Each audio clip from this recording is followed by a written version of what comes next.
not quite as hot as it was, as recently as March, but there are a lot of people that know that long-term natural gas is the preferred form of energy in the United States.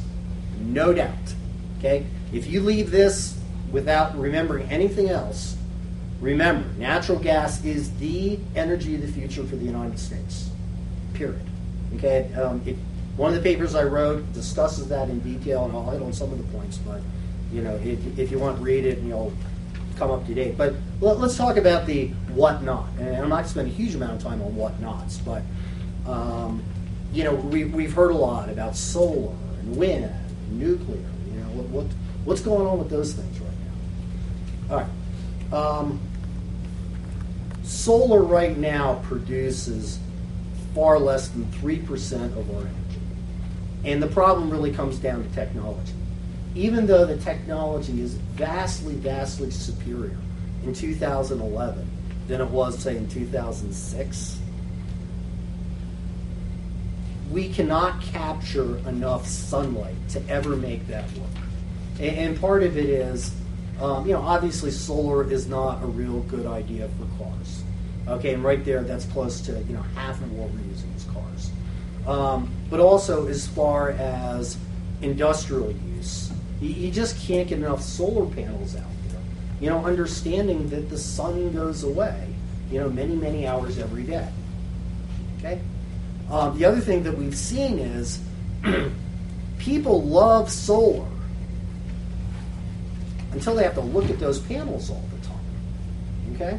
Because what we've seen is, and this is the legal stuff, we've now seen a spate of litigations involving new theories of nuisance involving, I don't want to look at your solar panels. All right, so if you do them out in the middle of the Mojave Desert, no one cares. If you do it at DIA, people don't care. But if you could only put solar panels out in the middle of nowhere, then you've got to transmit the solar from the source to where it needs to be used. So you got a different problem. Not only is the sun only out so many hours a day, you got to get it from where people won't complain about it to where people can use it. All right? My prediction is during the course of our lifetime, solar will become more efficient. I think that's a given. But solar absolutely rises and falls based on government subsidies. Okay? So it's not a long-term solution. I think there's some things that are out there that can help, but it's not a long-term solution. All right, how about wind? First of all, the whole notion legally of how you go through and sell wind rights is very, very, very uncertain. Wyoming, just this spring, actually July 1st, passed the first comprehensive statute on how you go about leasing out the rights for wind. And it's modeled after the oil and gas lease. Okay? But the reality is, investors are very, very reluctant to put money into things that are uncertain. And when something as fundamental as the underlying legal rights pertaining to the production of energy is not known, again, it's the same thing. Absent government subsidies, people are just not interested. The other thing, too, it's the same thing. You get these crazy lawsuits, like, California, go figure, okay, where one of the environmental groups sued the wind farm because the wind farm ended up being placed in an area where the migratory birds flew through every fall. So to settle the lawsuit, the company had to agree not to turn on the wind turbines during certain times of the day, during certain times of the year. Okay? That's a huge problem. I mean, if you're an investor, you're not sinking money into that. I mean, it's like, again, it's like solar. People are all for it, until they've got to look at these big wind turbines. Okay? Then they flicker. You have this thing called the flicker effect, where the sun comes down and, it's kind of like the fan. And people are suing because our house is next to the windmill, and now we have a flicker effect. There are noise problems. So, again, wind like solar. It sounds great. We don't really get a lot out of it. It's going to become more efficient. It's not going to go away. but it's not a game changer. Nuclear. Nuclear's got huge problems. I mean, I think long term, enough people were just horrified about what happened in Japan with the earthquake that that industry has turned 180 degrees in a year. People were very, very bullish on it. France has an inordinate amount of electricity produced from nuclear. All right, the United States really, because of things involving 3 Mile Island back in the 70s, is really not progressed very far on nuclear. And I doubt we will.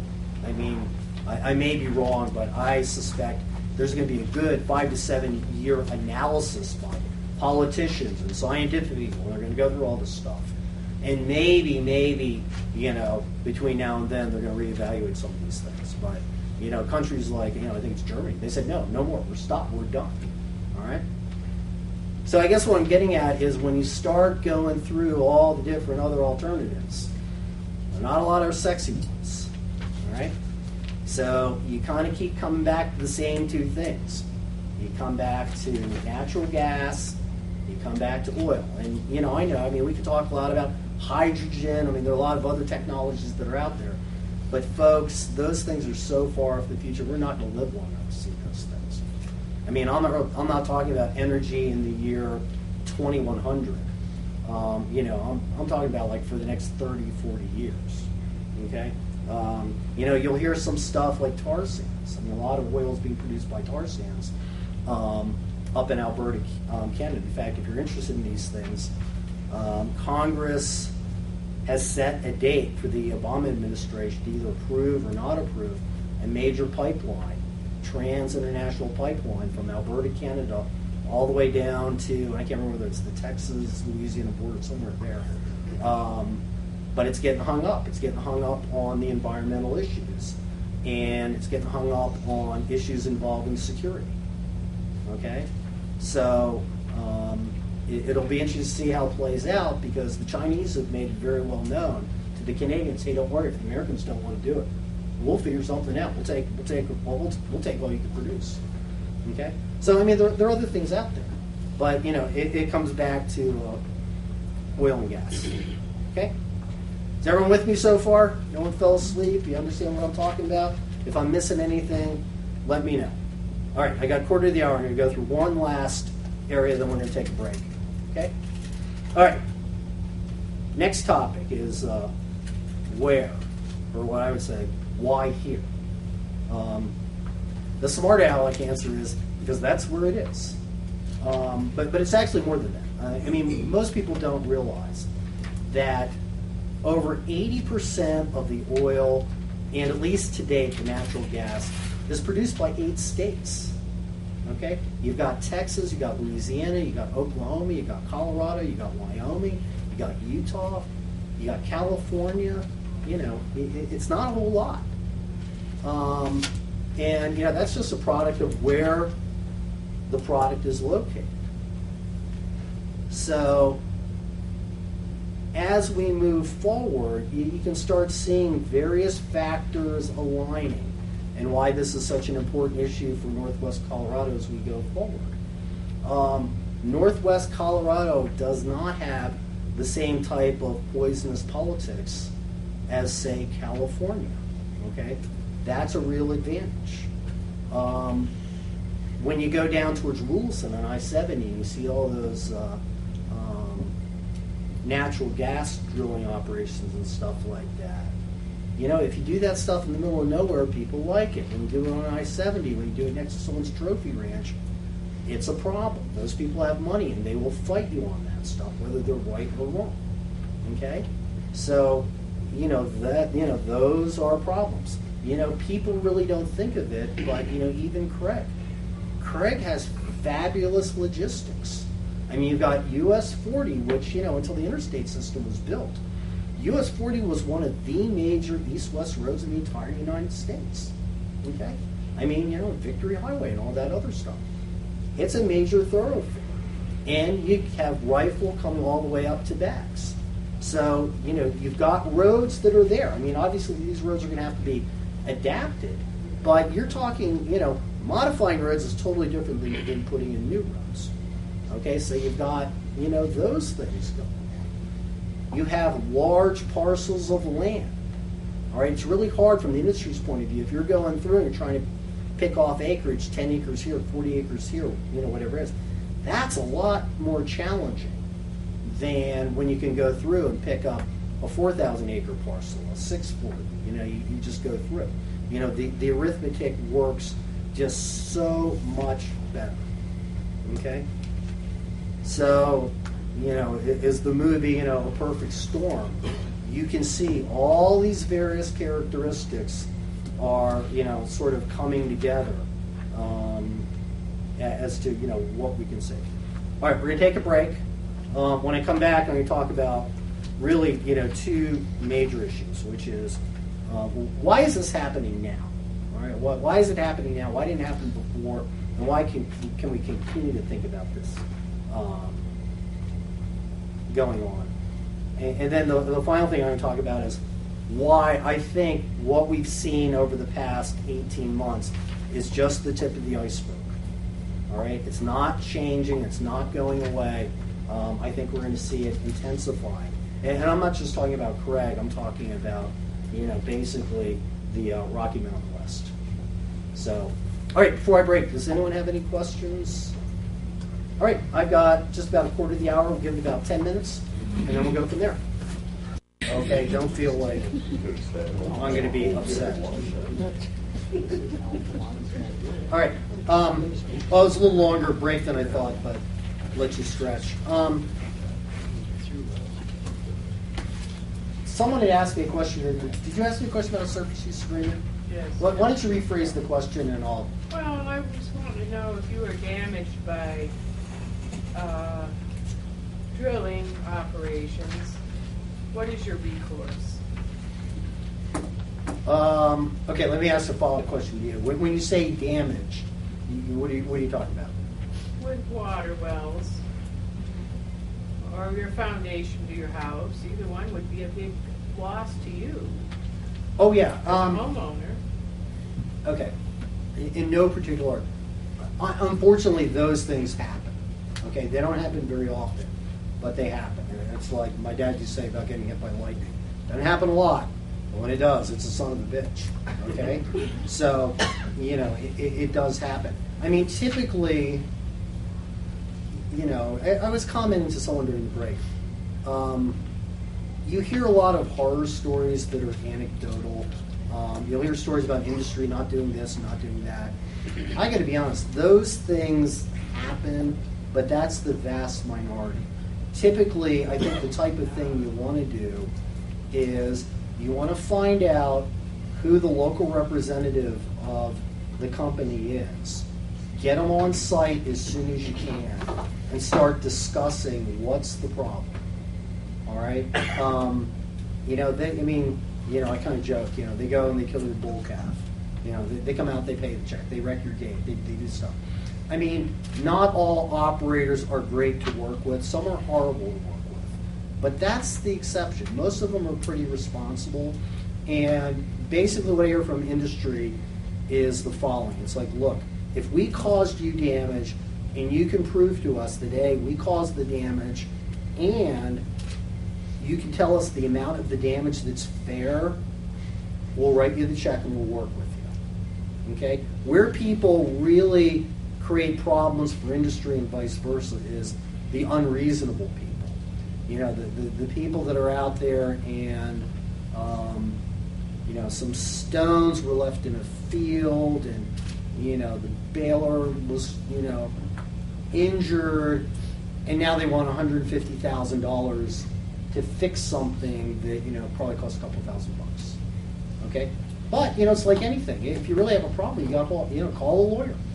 It's sort of, not to be flip, that's why I do these things, so you all know about me, and if this problem comes up, But, and then there's other things. If let's say it's Section 16 school board land, you can go to the state land board if there's a problem.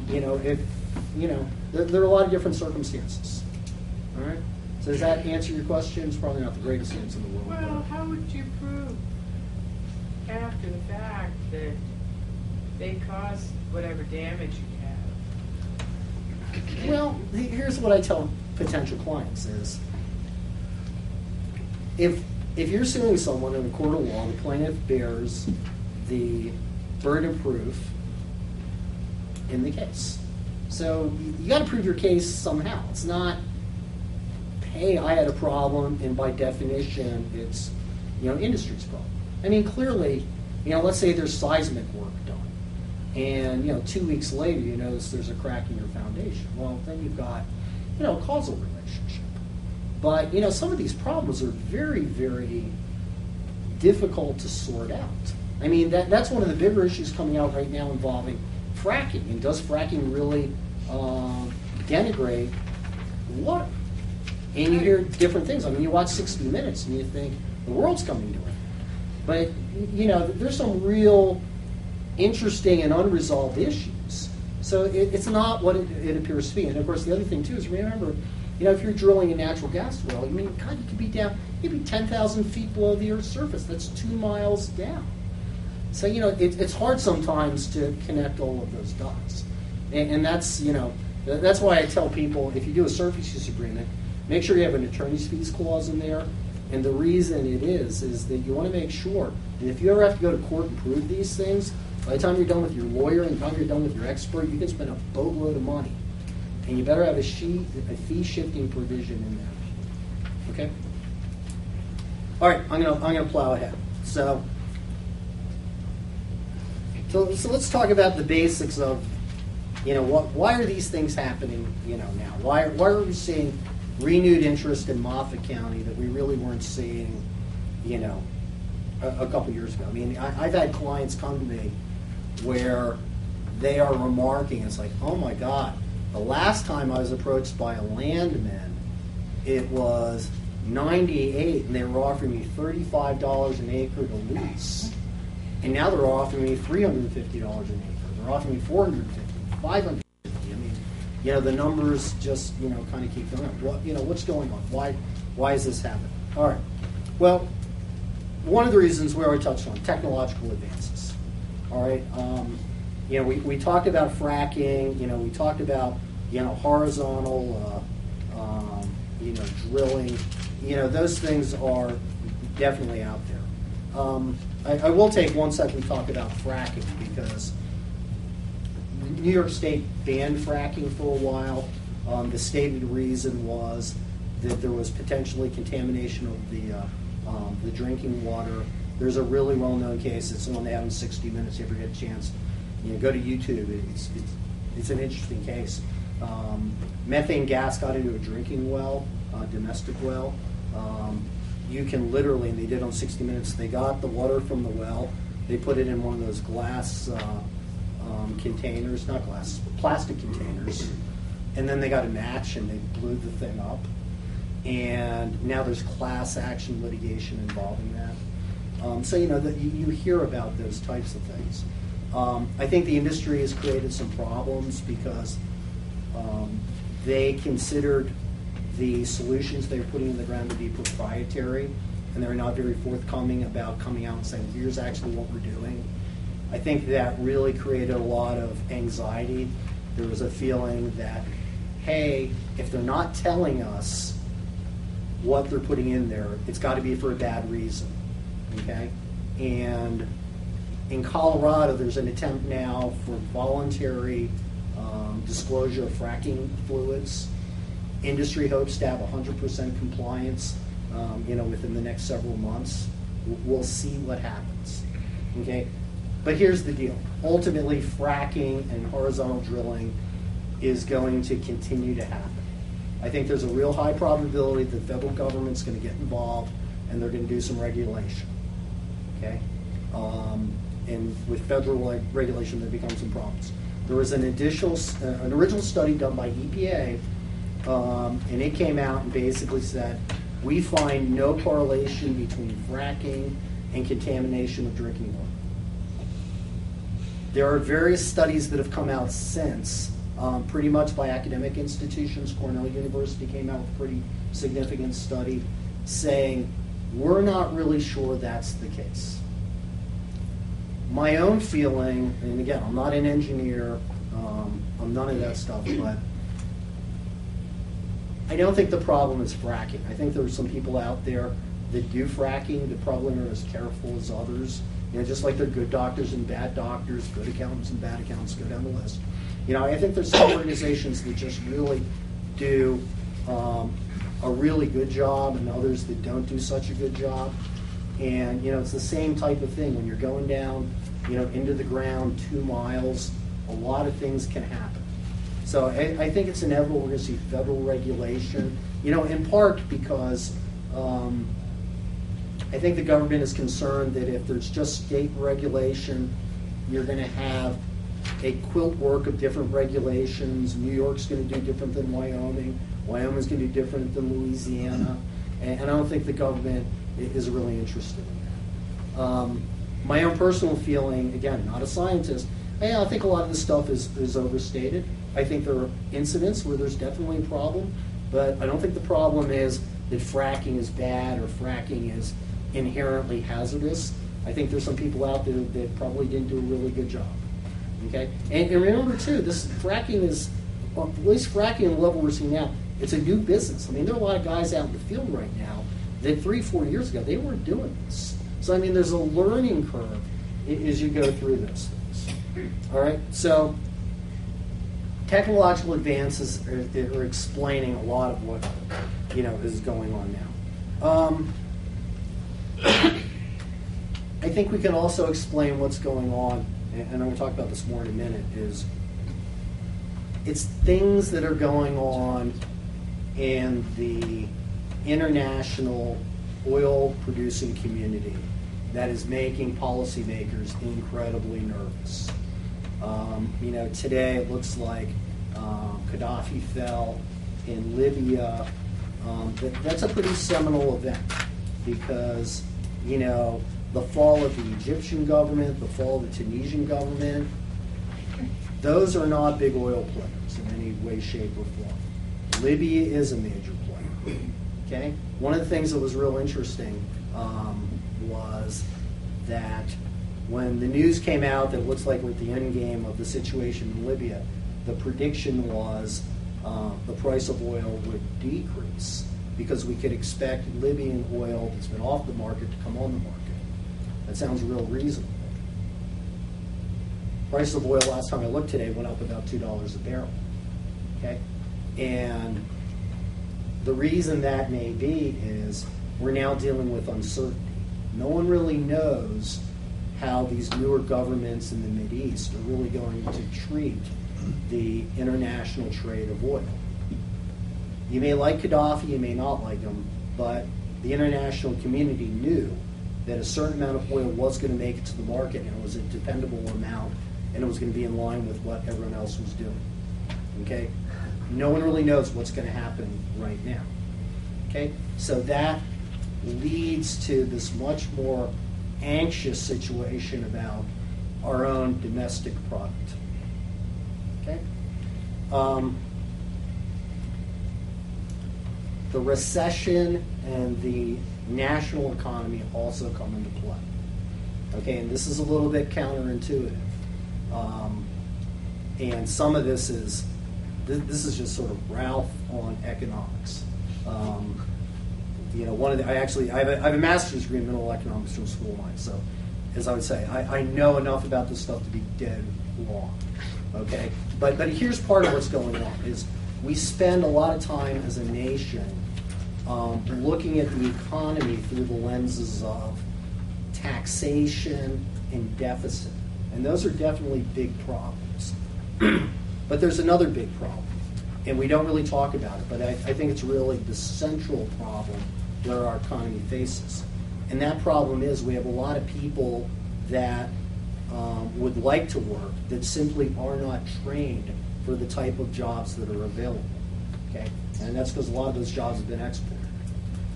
So when you're looking at the economy and you're trying to figure out, hey, what are the types of higher paying jobs that could help the American economy? When you look at the types of numbers that are available, I mean, whether you like roughnecks or not, or you like petroleum engineers or not, or geologists or oil and gas lawyers or whatever it is. Those are very, very good paying jobs, okay? And I think that policymakers, as they look forward, they realize that. It's like, look, as a nation, we've got to come up with industries that are going to employ people. And I'm not talking about flipping burgers at Burger King, all right? So as a matter of public policy, this has really taken on real significant priority for our government, okay? Then another thing that sort of explains why now is the energy industry is very, very, very sophisticated, okay?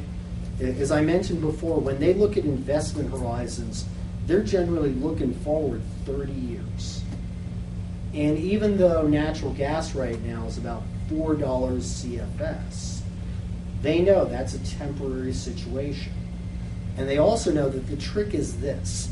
You want to have a resource ready to go as prices escalate. Okay, if you wait for them to escalate, you'll make money. But if the product's not ready to go when the price goes up, you're missing out on an opportunity. Okay? So a lot of industries invested right now because they are taking advantage of these things. I have a very good client of mine who works for Andarco, and he was involved in litigation that had nothing to do with oil or gas. And we were talking one day, and I was just kind of visiting. It's like, hey, what are you guys doing? What's your bigger plan right now? And what he was telling me was that because the banks and Wall Street are not hiring MBAs and lawyers like they once were, 2006, 2005, 2007, the oil industry has identified that there is this great wealth of talented young people that were getting involved in the financial sector where there are not nearly as many jobs in the financial sector. So now that they look at it as a wonderful opportunity to bring in talent that they simply could not afford a few years ago, so that as they move forward, they have good resources. All right? So that type of planning is going on in a lot of different ways. And, what we're seeing out here right now is just sort of the first wave of good planning. You want to get in now so that when the price of, natural gas goes up, and it will, okay? It's, once the economy starts going, and I don't know whether the economy's going to turn around 2012 or 2013 or whatever it is, but at some point it will turn around. They want to be in a position where now they can serve this industry. Okay, and to do that, they've got to do their work right now. So when you look at, the technological advances, what's going on in the Mideast, the recession, sort of investment criteria, it makes a lot of sense. All right, the last thing I'm going to discuss before I turn it into questions for you is why do I think this is the tip of the iceberg? Why do I really think this is just kind of the beginning of all these things? And before I spend too much time into the why, let me give you a larger platitude, which is everything in life is costs and benefits. It's just the way it is. Okay, there's hardly anything out there that I can think of that is all cost and no benefit, or all benefit and no cost. It's kind of a weighing thing. So that the types of changes that we're going to see out in Craig and Rio Blanco County and Wyoming and Utah, it's going to bring some good things and it's going to bring some not good things. And that's just the way it is. None of this is perfect. So if you get people that start telling you this is going to be bad and it's going to be horrible, they're probably looking at all the costs and none of the benefits. Just like if anyone comes to you and tells you it's going to be, heaven on earth, it ain't going to be that either. Okay? There are going to be a lot of adjustments that are going to have to be made. Things that you wouldn't think of, but, people in your local governments. Like I represented Rio Blanco County on identifying and moving forward with gravel reserves to make sure that they're in a position for the next 30 years that they have a source of gravel that was inexpensive so that they can build new roads.